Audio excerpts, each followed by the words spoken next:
여러분 안녕하세요.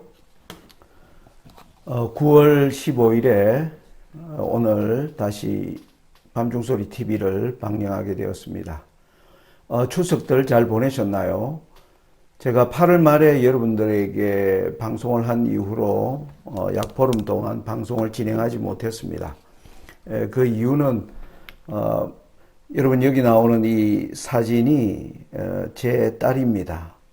지금 이 사진은 4살 때 사진인데요. 지금 현재 9살이 되었고, 이 아이가 지병이 있어서 병원에 양산 부산대병원에 입원하는 관계로 한 보름 동안 우리 부부가 양산에서 추석을 보내고 어제 이제 이 봉화로 돌아와서 오늘 급히 여러분들께 다시 이 방송을 하게 되었습니다.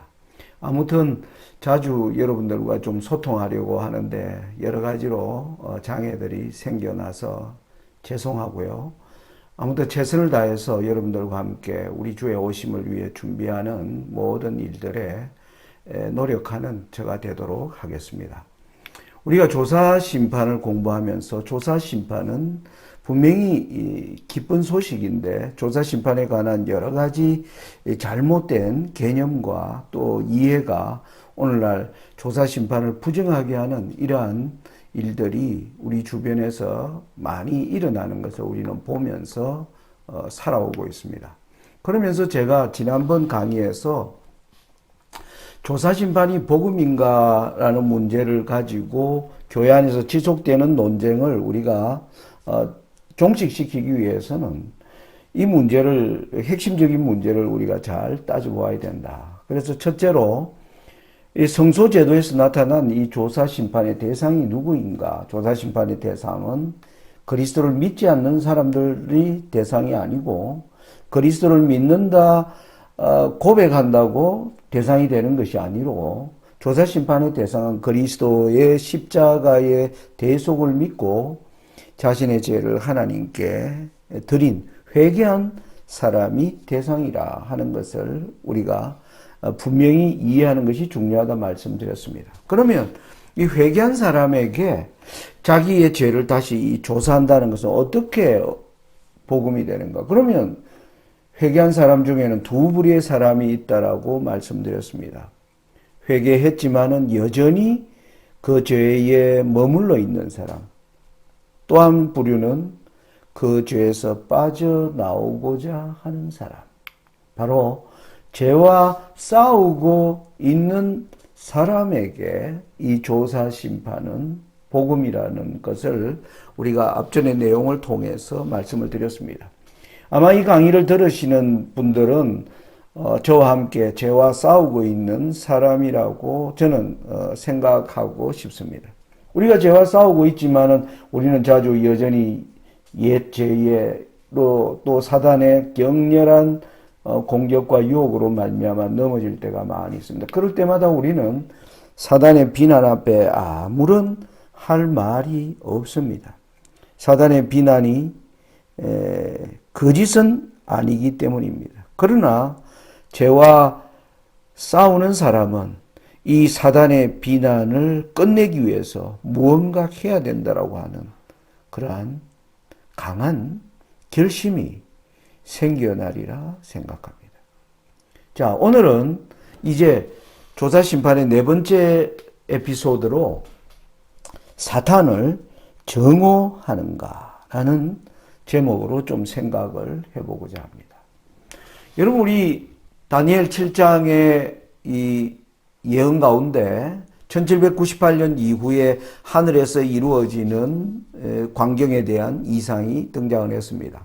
하늘에서 심판이 베풀어지고 그리고 짐승이 죽임을 당한 것 같는데 정한 때가 되기를 기다리고 있는 짐승의 모습과 함께 하늘에서 인자가 나라를 받는 이 과정에 관한 이 다니엘서의 설명도 보면 다니엘 7장 21절로 22절에 이런 말씀이 나옵니다. 내가 본 적 이 뿔이 성도들로 더불어 싸워 이겼더니 예적부터 항상 계신 자가 와서 지극히 높으신 자의 성도를 위하여 신원하셨고 때가 이름에 성도가 나라를 얻었더라. 여러분 여기 보면 성도들이 죄와 싸우는데 이 작은 뿔이 성도들과 더불어 싸워 이긴다는 것입니다. 우리는 사단의 비난과 이 모든 것을 이길 수 있는 힘이 없다는 사실을 우리는 죄와 싸우면서 더 깊이 깨닫게 되고 절박한 심정을 느끼게 될 것이라 생각합니다. 그래서 옛적부터 항상 계신 자가 우리를 위하여 신원해 주심으로, 신원하는 게 여러분 뭐라는 건 말씀을 드려요. 우리의 억울함을 풀어주심으로 때가 이름에 성도가 나라를 얻었더라.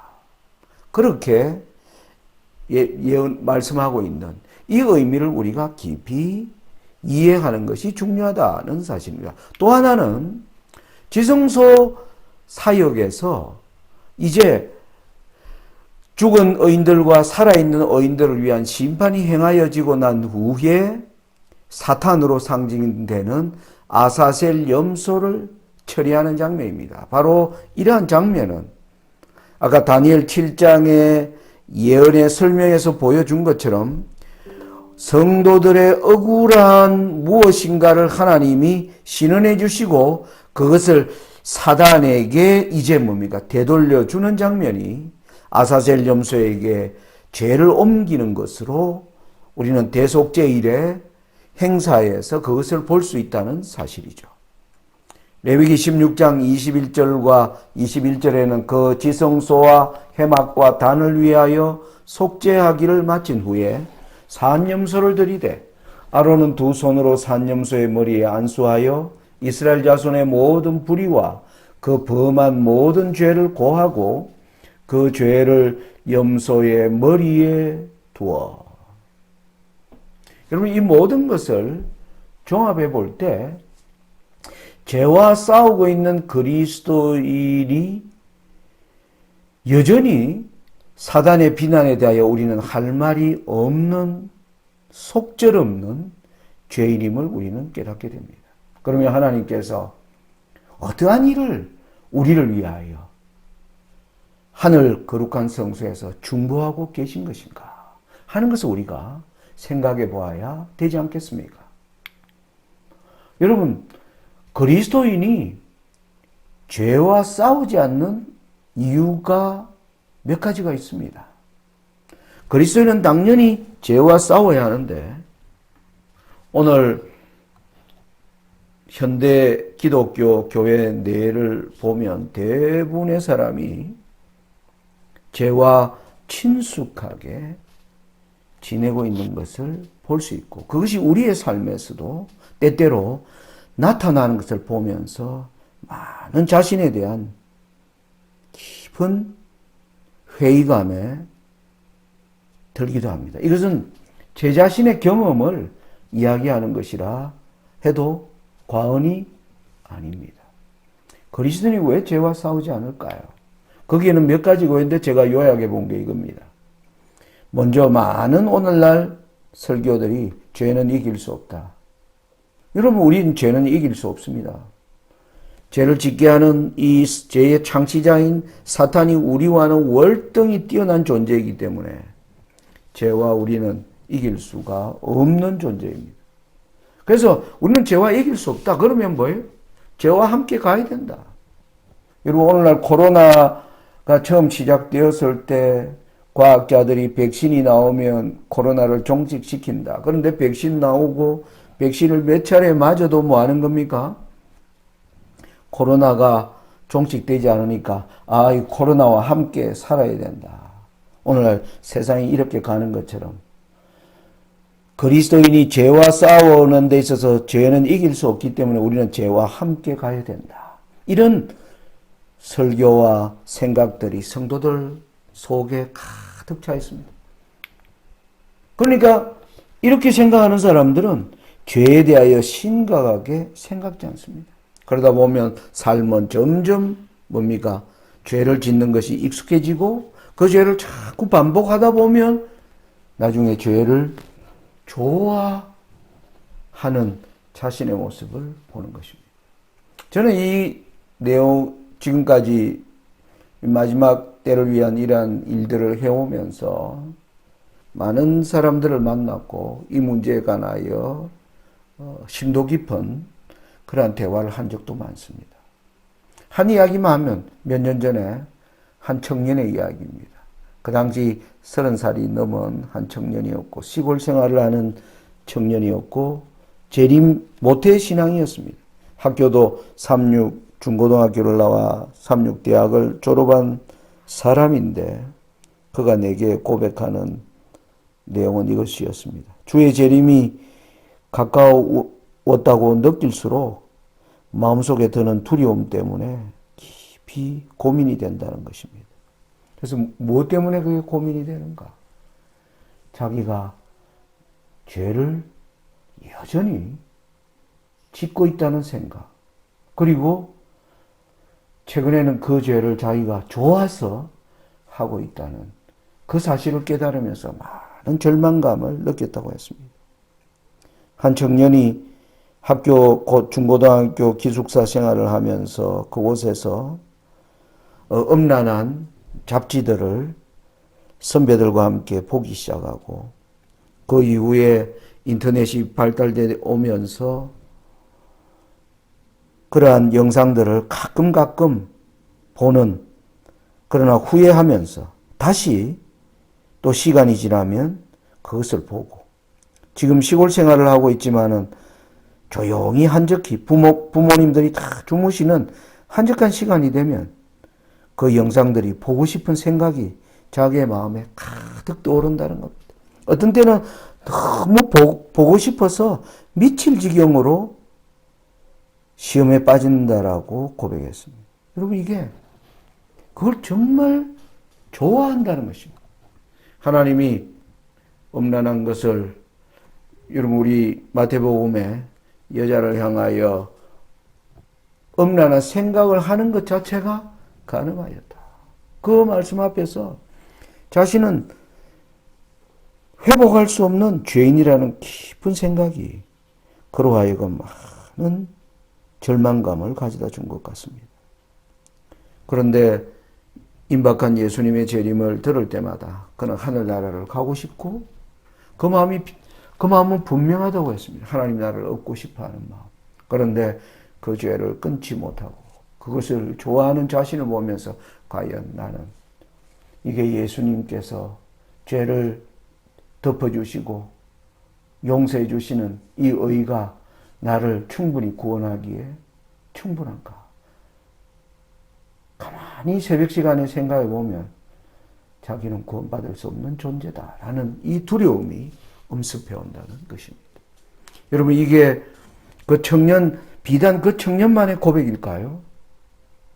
저에게도 그런 것이 있습니다. 저도 가만히 저를 들여다보면 하나님보다 좋아하는 것이 정말 많은 것을 보게 됩니다.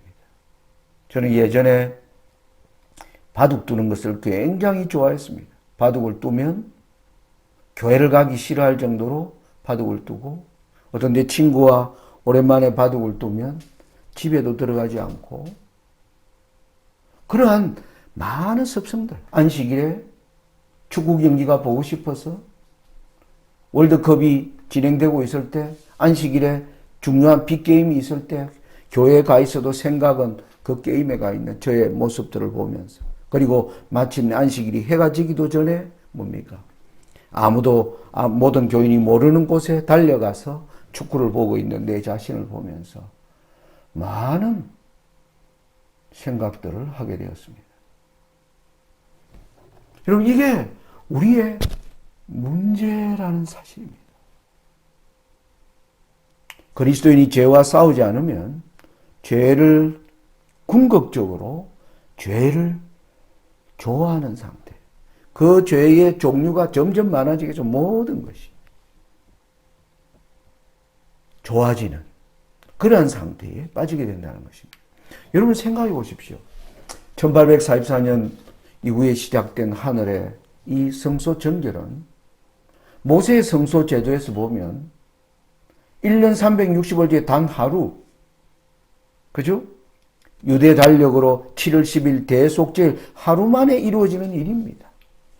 그런데 하루 만에 이루어지는 이 표상적 의식에서 상징된 이 일이 지금 예수님이 이 일을 위하여 들어가신 지 178년이 지나도록 끝나지 않는 이유는 무엇일까요? 바로 조사 심판의 당사자인 회개했다고 하는 하나님의 백성들 사이에 어떤 문제가 있는 것입니까? 여러분, 많은 사람들이 여전히 죄를 좋아서 짓는 죄들 가운데 둘러싸여 있기 때문에 우리를 불쌍히 여기시는 예수님께서 이 사역을 끝내지 않으시고 당신의 자비로서 중보 사역을 행하시는 가운데 우리가 살고 있는 것이 사실이 아닙니까?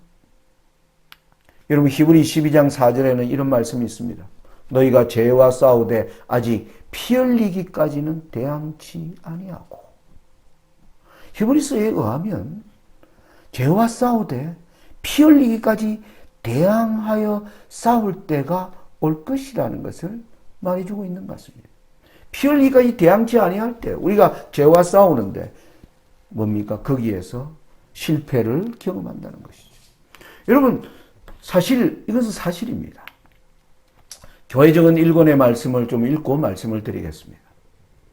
사탄은 그들이 세속적 오락에서 행복을 찾게 하고 이런 오락은 손해가 없고 순수하고 심지어 건강을 위해서도 요긴하다는 것을 보여주고자 노력함으로써 그들 스스로를 정당화시키도록 특별한 활동을 전개하고 있다. 여러분, 오늘날 자본주의에 살아가는 우리에게 가장 많은 유혹이 뭡니까? 오락거리입니다. 어떤 사람은 드라마를 보면서 거기서 오는 TV에서 나오는 수많은 쇼를 보면서 스포츠에 열광하면서 여러분, 그것을 사단은 우리의 마음속에 스트레스를 풀기 위한 하나의 좋은 취미 활동이다. 이렇게 생각하면서 우리가 그것을 추구하다가 나중에 그것이 점점 좋아지게 되면 안식일에 그 일이 있게 되고 안식일에 그러한 중요한 일들이 있게 되면 우리의 생각들은 하나님께로 향하지 아니하고 그 다른 무엇인가로 이끌려가는 것을 우리는 보게 되는 것입니다. 이게 사단이 자본주의의 생활 속에 익숙하게 살아가는 하나님의 백성들에게 끊임없이 역사하고 있는 정신이라고 하는 사실입니다. 그래서 여러분, 제가 이런 생각, 죄를 미워해야 이 죄를 이길 수 있는데. 아까 저와 상담한 청년의 얘기로 다시 돌아가면 그 청년에게 제가 그래서 말씀드렸습니다. 당신이 그 음란한 그것을 보고 싶은데 보지 않으려면 어떻게 해야 되겠는가? 제가 물었습니다. 그랬더니 그 청년이 아무런 말을 안 했습니다. 그러면서 제가 자주 넘어지는 약점들을 이야기하면서 이걸 근본적으로 하려면 이걸 미워하는 마음이 있어야 된다. 미워하는 마음이 있어야 이걸 끊을 수 있지. 이걸 좋아하는데 어떻게 끊을 수 있는가? 여러분, 우리가 음식 기억에도 그렇습니다. 예를 들어서 옛날에 먹던 그 고기, 근데 하나님께서 먹으라고 하는 이 건강 기별을 우리가 들으면서 그 옛날에 먹던 입맛을 그대로 가지고 그것이 먹고 싶은데 그것을 영원히 끊을 수 있을까요? 여러분, 일주일, 한 달, 두 달은 끊을 수 있을 것입니다. 그러나 그것이 주변에 그것을 함께하는 친구들이나 친지나 수많은 사람들을 통해서 사단은 우리에게 더 큰 유혹으로 우리에게 다가올 것입니다. 사단은 우리를 비웃을 것입니다. 네가 과연 이 죄를 이길 수 있다고? 좋아, 내가 한번 네가 이길 수 없다는 걸 내가 한번 보여주겠다. 여러분, 누가복음에 보면 사단이 그 사람을 넘어뜨리기 위하여 옛날보다 더 강하고 능력 있는 악한 천사 7배나 많은 악한 천사를 가지고 우리 속에 들어와 우리를 유혹하기까지 할 것이라고 성경은 말하고 있습니다. 우리가 어떻게 이것을 이겨낼 수가 있습니까? 우리의 이 싸움은 본질적으로 이길 수 없는 것입니다. 이걸 이기려면 죄를 정말 미워하는, 내가 좋아하는 그것이 정말 미워져야 그것을 끊을 수 있다는 사실이죠. 그런데 죄를 미워하는 마음이 우리에게는 없는 것입니다. 이것은 내가 아무리 노력한다고 되는 것이 아니고 우리는 이미 사단의 종이, 죄의 종은 사탄의 종입니다. 그것이 이미 좋은 상태에 있는 자는 사탄의 종이기 때문에 우리에게는 전혀 죄를 미워하는 마음이 생겨날 수가 없습니다. 여러분, 바로 이것이 성령께서 하시는 사역입니다. 정말 이 죄에서 빠져나오기를 간절히 소망하는 자는 하나님만이 주실 수 있는, 하나님 이 죄를 미워하는 마음을 주님의 보혜사 성령을 통해서 이루어 달라고 간절히 기도하는 것입니다. 예수님이 제자들에게 내가 너희를 떠나가는 것이 유익하니 내가 가면 너희에게 보혜사를 보내겠다라고 하셨습니다. 여러분, 죄를 미워하고 죄를 진정으로 미워하는 사람은 이 문제를 위하여 간절한 마음으로 성령을 구하게 되는 것입니다. 여러분, 여기에 해답이 있는 것입니다. 우리는 레위기 1장에서 하나님께 드리는 희생의 의미가 무엇인가를 공부를 했습니다. 오늘날 현대 설교들은 4번까지 희생제물을 가지고 와서 죽이고 하면 마치 하나님께서 간합해 주시는 것처럼 그렇지 않죠, 그냥. 그러나 이 그림 5번부터 8번까지의 내용을 보면 그 죄인이 직접 그 희생제물을 죽이고 가죽을 벗기고 각을 뜨는 모든 과정 속에서 하나님은 뭐입니까? 그 사람의 마음 속에 그 죄를 지긋지긋하게 느끼도록 그 좋았던 그것이 얼마나 나를 멸망으로 이끄는 가증한 것인가를 하나님께서 깨닫게 해주시기 위하여 이러한 희생제도를 말씀하고 있다는 사실을 우리는 기억해야 한다는 사실입니다.